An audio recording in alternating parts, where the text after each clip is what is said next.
अस्सलाम वालेकुम स्टूडेंट्स, मैं हूं आपका biology teacher doctor Munib Asif. Students, हमने स्टार्ट किया था सेल का चैप्टर जिसमें हम ऑर्गेनेलिज पढ़ रहे थे। हमने डिस्कस किया था जिस तरह से हमारी एक बॉडी है और उसको काम करने के लिए डिफरेंट ऑर्गन्स की ज़रूरत होती है, जैसे दिमाग है, दिल है, जिगर है, मैदा है, फेफड़े हैं, ये सारी चीज़ें। इसी तरह से जो सेल है ना, वो आपकी एक छोटी सी बॉडी ही है, जिस्म है। उसके अंदर छोटे-छोटे ऑर्गन्स होते हैं जो उसको डिफरेंट काम करने में मदद देते हैं, उन्हें हम ऑर्गेनेलिज़ बोलते हैं, ठीक है? हमने 2-3 ऑर्गेनेल्स डिस्कस किए हैं। आज बेटे हमारे पास है साइटोप्लाज्म। साइटोप्लाज्म क्या है? कहता है it is a jelly like material that fills the inside of the cell. अच्छा, इसमें 2 चीज़ें, उसकी कंसिस्टेंसी बताइए जी, जेली लाइक होता है, ठीक है, जेली की तरह। मैंने आपको बताया था लास्ट लेक्चर में कि सेल के अंदर पानी की तरह फ्लूइड नहीं होता, पानी की विस्कोसिटी वाला, पानी की तरह लिक्विड लिक्विड सा फ्लूइड नहीं होता। अगर हो तो आपका सेल सर्वाइव ही ना कर सके, वो इतना कंप्रेसिबल हो जाए, ठीक है, वो इतना ज्यादा उसे डुबा सकते हैं कि वो फट जाए। तो ये ना, इसमें क्या होता है, एक जेली की तरह का फ्लूइड होता है सेल के अंदर भरा होता है। जैसे मैं आपको पानी वाले गुब्बारे की मिसाल देता हूँ, आप समझ लो पानी की जगह ना हमने जेली डाल दी है, तो अब वो क्या है, वो उसकी एक शेप बन जाएगी, हाँ, बैलून्स की।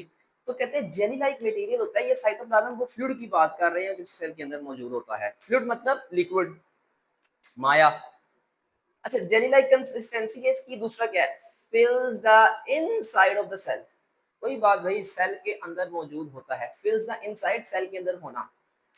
अच्छा, नेक्स्ट चीज कंपोनेंट्स। साइटोप्लाज्म किन किन चीजों से मिलकर बना हुआ है? लो भाई, very simple, complex mixture of water. अच्छा, इसमें ना, इसमें वाटर होता है, सबसे जरूरी चीज, 90% वाटर होता है। सॉल्ट्स, डिफरेंट किस्म के सॉल्ट्स होते हैं, हाँ, जैसे हमें एक तो पता है ना, NaCl, नमक, जो हम घरों में इस्तेमाल भी करते हैं, इस तरह के और बड़े सॉल्ट्स होते हैं, ठीक है। प्रोटीन्स, हम पढ़ के आए हैं, हल्का फुल्का हमें हिंट है प्रोटीन्स क्या होती है, जो हमारे मसल्स बनाती हैं। एंजाइम्स, अच्छा, एंजाइम्स भी ना प्रोटीन ही हैं? फिर फर्क क्या है? भाई फर्क ये है कि ये ऐसी प्रोटीन्स होती हैं जो ना हमारी बॉडी में केमिकल रिएक्शंस को तेज कर देती है, रफ्तार को तेज कर देती है। अच्छा, अगर इंटरेस्टिंग बात, अगर ये एंजाइम्स ना हो तो हम सरवाइव नहीं कर सकते। हमारी बॉडी में इतनी देर से खाना हजम हो, इतनी देर बाद एनर्जी आए, बंदा बूढ़ा हो जाता है और एक खाना ही हजम नहीं हो रहा, इतना इतना टाइम लगेगा अगर एंजाइम्स ना हो। एंड अदर सब्सटेंसेस, ठीक है। तो 4 चीजें हो गई, 1 water, 2 salts, 3 proteins and 4th one enzyme. कहते हैं इनका कॉम्प्लेक्स मिक्सचर होता है। कॉम्प्लेक्स मिक्सचर से क्या मुराद है? कॉम्प्लेक्स, पेचीदा,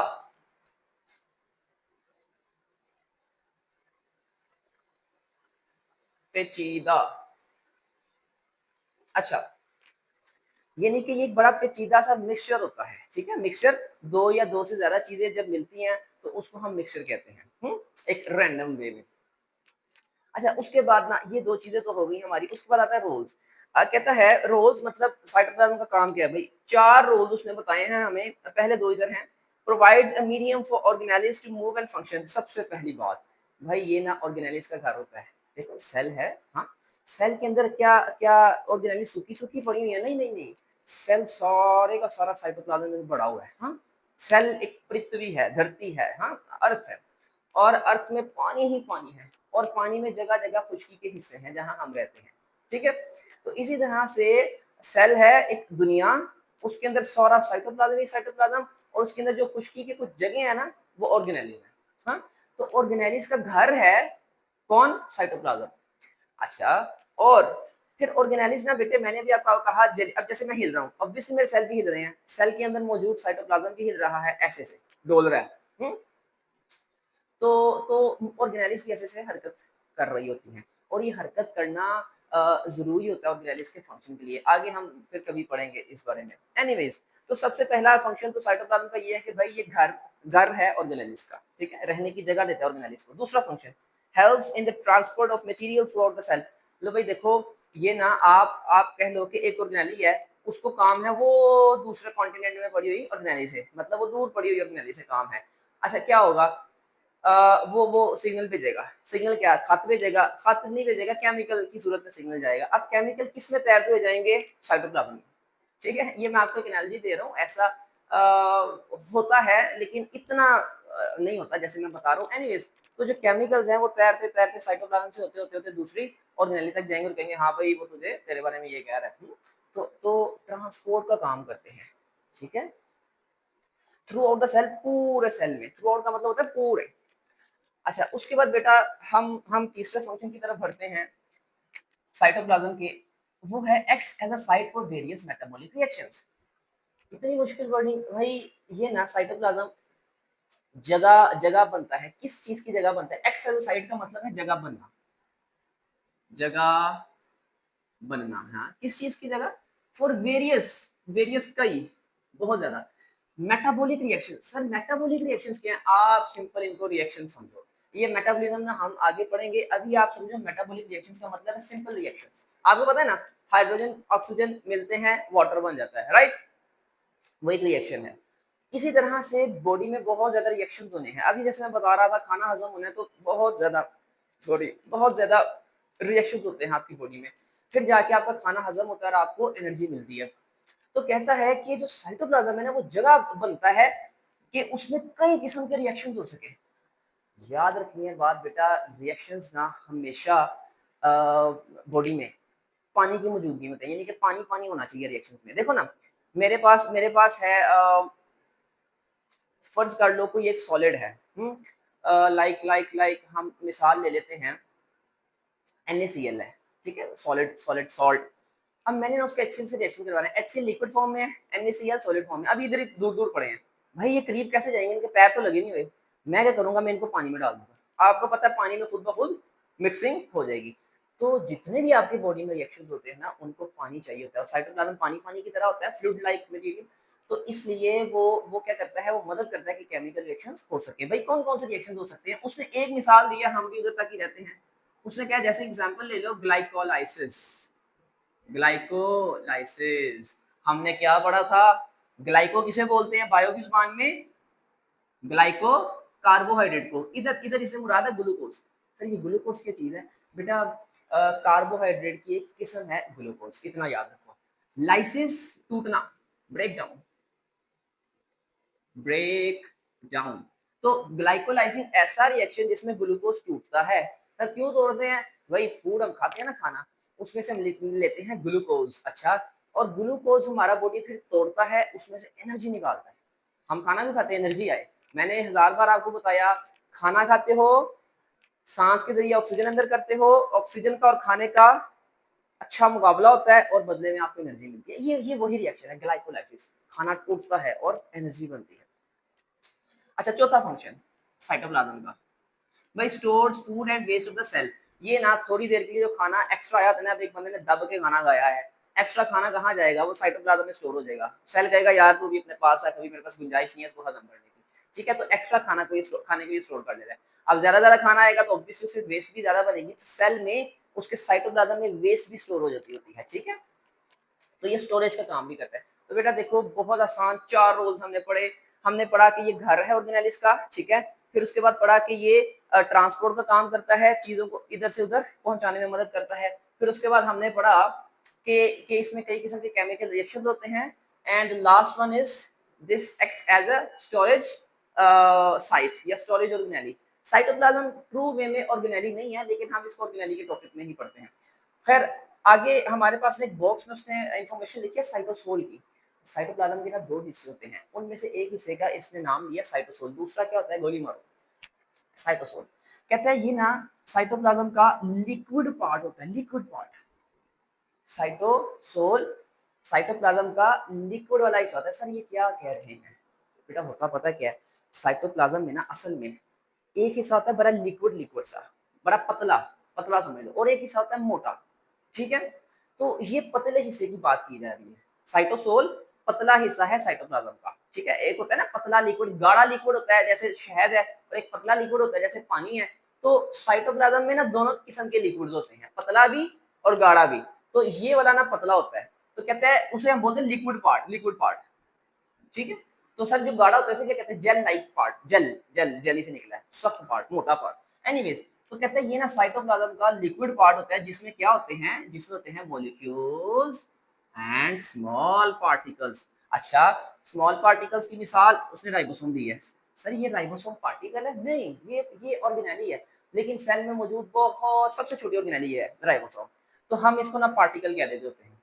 अच्छा, अब इधर MCQ, but not not membrane bounded organelles. कहता है इस साइटोसोल में मेम्ब्रेन बाउंडेड ऑर्गेनेलिज नहीं होती, ऐसी ऑर्गेनेलिज जिनके इर्द गिर्द मेम्ब्रेन है। हमने पढ़ा था लास्ट लेक्चर में, लाइक माइटोकॉन्ड्रिया है, एंडोप्लाज्मिक रेटिकुलम है, गोल्गी ऑपरेटस है, वगैरह वगैरह। वो साइटोसोल नहीं होती। वो कहाँ होती है?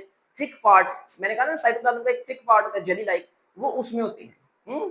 अच्छा, खैर ये आपका शॉर्ट क्वेश्चन भी और आपका ये एमसीक्यू भी है। चलो लो भाई, आगे हमारे पास आता है nucleus. Nucleus the most important organelle in our cell. ये हमारी सेल का ना ब्रेन होता है। जैसे हमारे बॉडी का ब्रेन होता है ना, इस तरह से हमारे सेल का ब्रेन होता है। कैसे जी? क्यों? क्योंकि ये सारी सेल में जो भी काम हो रहे थे ना, उनको ऐसे अपने वश में उन्होंने उसने किया होता है। ठीक है, कंट्रोल कर रहा होता है। कैसे कंट्रोल कर रहा होता है? प्रोटीन बना के। ये प्रोटीन बनाने का हुक्म देता है राइबोसोम्स को। ठीक है, कि भाई उधर उधर ये मसला आ रहा है तो राइबोसोम तुम ये वाली प्रोटीन बना के उधर भेजो, उधर ये मसला आ रहा है राइबोसोम तुम ये वाली प्रोटीन बना के उधर भेजो। तो ये प्रोटीन के जरिए सारे सेल को कंट्रोल कर रहा होता है, राइट। अच्छा, तो कहता है all eukaryotic cells have a prominent, prominent मतलब वाजे, have prominent nucleus. Prominent nucleus होता है in animal cells, it is present in the middle. Animal cells में ये दरमियान में मौजूद होता है सेल के। इन प्लांट्स, जबकि प्लांट्स में, वाइल इन प्लांट्स, जबकि प्लांट्स में it is pushed aside due to large central vacuole. कहता है एनिमल सेल्स में ना न्यूक्लियस दरमियान में होता है, होता दरमियान में ही है। प्लांट सेल्स में ना ये शुरू में दरमियान में होता है। हमारे पास ना एक ऑर्गेनेली होता है, उसका नाम होता है वैक्यूल। वैक्यूल प्लांट्स में ना वो वैक्यूल बहुत फूलता जाता है, फूलता जाता है, फूलता जाता है। करते करते इतना ज्यादा फूल जाता है कि वैक्यूल सेंटर में आ जाता है और न्यूक्लियस को साइड पे कर देते हैं, साइड लाइन लगा देते हैं। ठीक है, तो पुश साइड का मतलब होता है साइड पे कर देना, परे कर देना, परे कर देना। ठीक है, तो ये आपके न्यूक्लियस की डेफिनेशन है। इसमें एक बात हमने, दो बातें सिर्फ की हमने। हमने कहा है कि यूकैरियोटिक सेल्स में एक वाज़ेह न्यूक्लियस होता है, एक बात। और फिर दूसरी बात हमने कर दी है कि एनिमल सेल्स में दरमियान होता है, प्लांट सेल में साइड पे होता है। आपसे पूछ लिया जाएगा भाई प्लांट सेल्स में न्यूक्लियस साइड पे क्यों होता है? आप कहोगे क्योंकि उसके सेंटर में इतनी बड़ी एक ऑर्गेनेली आ जाती है जिसका नाम है वैक्यूल। ठीक है,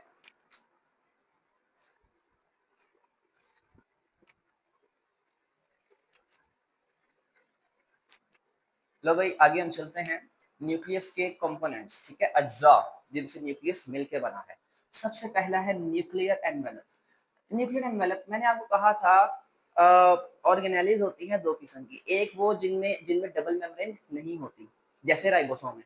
एक वो जिनमें डबल मेम्ब्रेन होती है, जैसे ये न्यूक्लियस है। तो न्यूक्लियस की जो डबल मेम्ब्रेन है ना, दो दो मेम्ब्रेन्स की जो झिल्ली है न्यूक्लियस के गिर्द, उसको हम नाम देते हैं न्यूक्लियर एनवेलप का। एनवेलप क्यों कह रहे हैं सर? जैसे एनवेलप चीजों को ढांपता है, एनवेलप में पैसे दिए जाते हैं, इसी तरह से ये डबल मेम्ब्रेन भी न्यूक्लियस को ढांपते हुए होती है। न्यूक्लियर पोर्स, अच्छा इस न्यूक्लियर एनवेलप में ना पोर्स होते हैं, सुराख होते हैं। भाई क्यों होते हैं? मैंने अभी क्या कहा था, न्यूक्लियस क्या करता है? पूरे सेल को उसने वश में किया हुआ है, कंट्रोल में किया हुआ है। तो कैसे कंट्रोल करता है? राइबोसोम को कहता है भाई प्रोटीन बनाओ, उधर जरूरत है भाई ये करो। तो ये इसने कम्युनिकेट करना है ना, गुफ्तगू करनी है। कैसे करेगा? न्यूक्लियस तो ये देखो, ये न्यूक्लियस बंद होता है, ये मैंने ना ऐसे कट किया हुआ दरमियान से, ये गोल सा बंद सा न्यूक्लियस होता है। अब इसके अंदर से मैसेज जाना है बाहर साइटोप्लाज्म में। कैसे जाएगा? इन पोर्स के जरिए जरिए जाएगा। सर वो मैसेज कौन सा होता है? हम पढ़ेंगे, ठीक है, सब पढ़ेंगे इंशाल्लाह। अच्छा जी, उसके बाद ना ये न्यूक्लियर पोर्स हैं, सुराख, जो न्यूक्लियर एनवेलप के अंदर सुराख होते हैं। पोर्स मतलब सुराख। अच्छा, उसके बाद न्यूक्लियोप्लाज्म। बेटा न्यूक्लियस के अंदर ना अपना भी लिक्विड होता है, एक अपना भी लिक्विड होता है, उसको बोलते हैं न्यूक्लियोप्लाज्म। जैसे cytoplasm, cyto means cell, plasm fluid liquid, cell का लिक्विड। ऐसे nucleoplasm, plasm means liquid, nucleo means nucleus, nucleus का लिक्विड, न्यूक्लियस का पानी। अच्छा, उसके बाद न्यूक्लियोलस। लो भाई अगर आपको ये नजर आता हो ना, असल में बेटा ये क्या था, ये ना ऐसे था। मैंने ना इधर से कट कर दिया इसको, मैंने ऐसे कट करके ना छुरी से मैंने आपको अंदर दिखा रहा हूँ कि भाई इसके अंदर क्या है, जरा झांको। तो इसके अंदर आपको ये सारा कुछ नजर आ रहा है। अगर आप गौर करो तो ये दरमियान में ना बेटे आपको ये ब्लैक सा नजर आएगा पार्ट, इस पार्ट को हम पता है क्या बोलते हैं?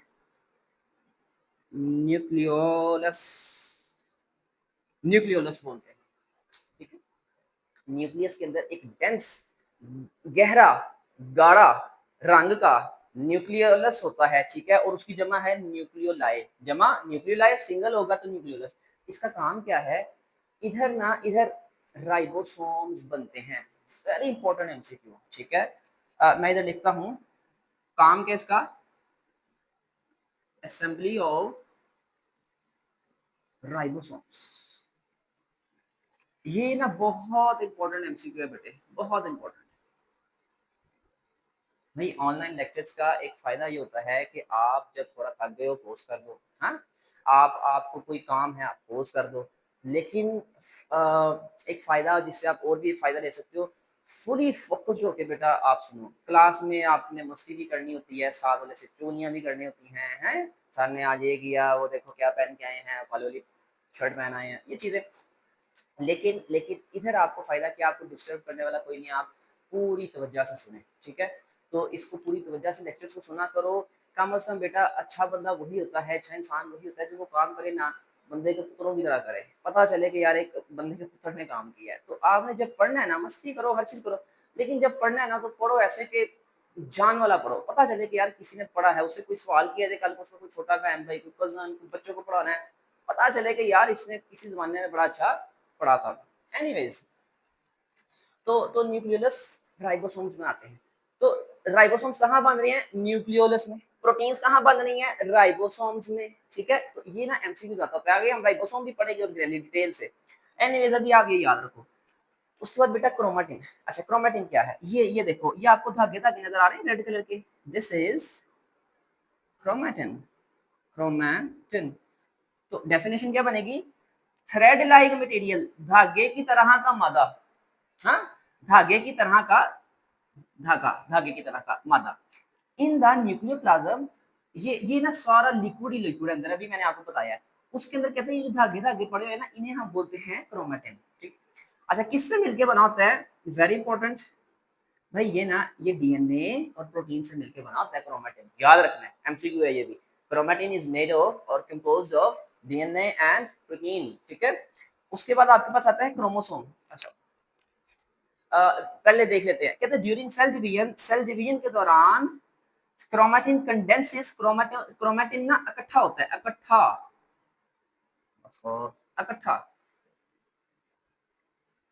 इकट्ठा होता है, सुकड़ जाता है, सुकड़ना, ठीक है, सुकड़ना, सुकड़ जाता है कौन, क्रोमेटिन, और क्या बनाता है, क्रोमोसोम। ये सेल डिवीजन क्या है, पहले तो ये बताए बेटा, बच्चा इतना सा होता है, हाँ, आप इतने थे किसी जमाने में, करते करते करते करते करते करते करते बहुत बड़े हो गए माशाल्लाह। कैसे हो गए, एक सेल दो सेल में बटा, दो चार में, चार आठ में, मतलब सेल बनते जा रहे बनते जा रहे बनते जा रहे, कैसे बनते जा रहे हैं। सेल में ना खसूसियत होती है, जैसे हम कार्टून में देखते हैं ना, एलियन खड़ा था, आपने उसको ऐसे काटा और वो दो में बट गया। तो सेल में भी ये खसूसियत होती है कि एक सेल दो में डिवाइड हो जाता है और दो चार में। साइज छोटा नहीं होता, साइज उतना ही रहता है उनका, होता है कि ये सेल है ना, इसलिए डिवाइड होने से पता है ये फूलता फूलता फूलता फूलता अपने से डबल साइज का हो जाएगा, और फिर कट के दो इस साइज के ओरिजिनल साइज के सेल बन जाएंगे, ठीक है। इस अमल को बोलते हैं सेल डिवीजन, सेल का डिवाइड होना, तकसीम होना, बट जाना। कहते हैं इस दौरान, इस अमल में ना, आपका ये जो क्रोमेटिन है ना, क्रोमेटिन धागे धागे, ये ऐसे सुकड़ के ना, ये सुकड़ते सुकड़ते सुकड़ते क्रोमोसोम्स बन जाते हैं। मैं आपको बना के दिखाऊं एक, ये देखो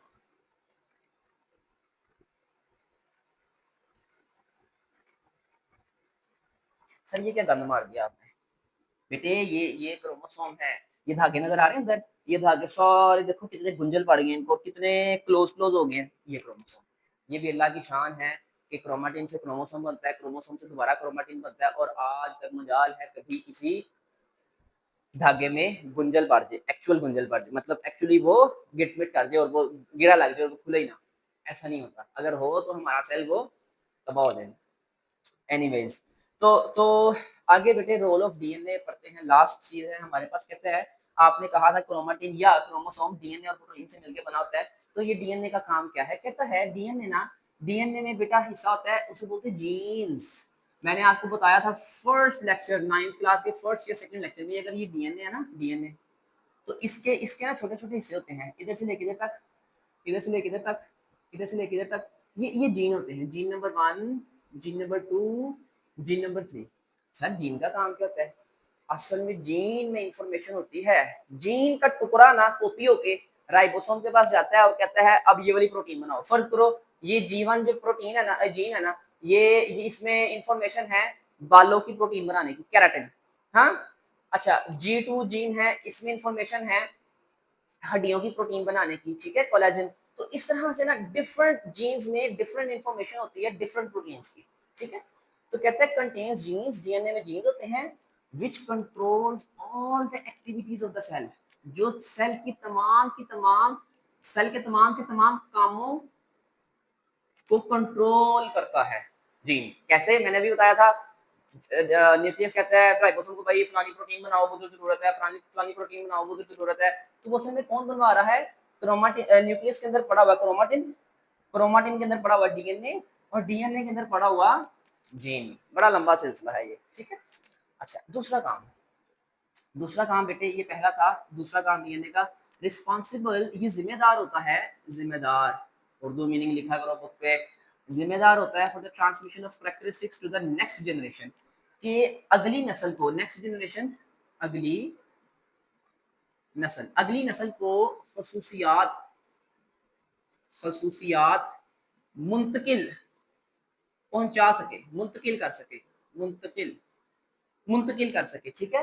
तो डीएनए असल में वो बेटा मादा होता है, वो मटेरियल होता है जो आपकी अगली नस्ल में आपकी खसूसियात को लेके जाता है, ट्रांसमिट करता है, मुंतकिल करता है। कहते हैं ना बच्चा पैदा हुआ, ये नाक इसका बाप पे गया है, कान माँ पे गए हैं, फलानी चीज चाचू पे गई है, फलानी चीज दादे। तो क्या है असल में ना, वो डीएनए जो है ना, वो माँ बाप का वो बच्चे में गया, हाँ, और वो खसूसियात लेके चला गया।